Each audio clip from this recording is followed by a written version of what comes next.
L'impacte que significa el diagnòstic de càncer,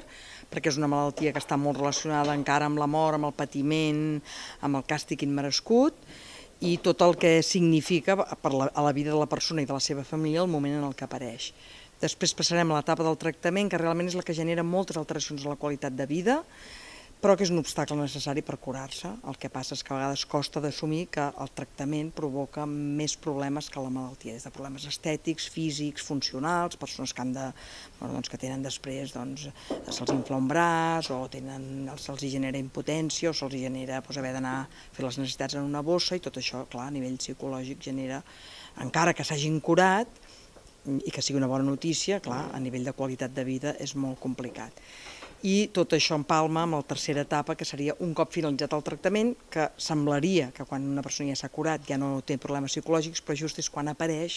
la situació de més de depressió o d'analitzar el que ha passat, analitzar el futur, i a vegades incertesa, igual que el càncer és una malaltia crònica a nivell físic o és a nivell psicològic, i hem vist, com per exemple hi ha pacients que d'entrada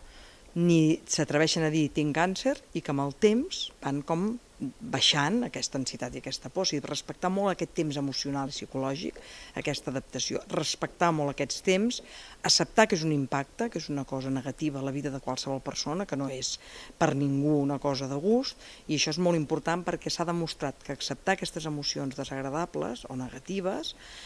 genera que la persona s'adapti millor i baixi la intensitat i se senti més compresa per l'entorn.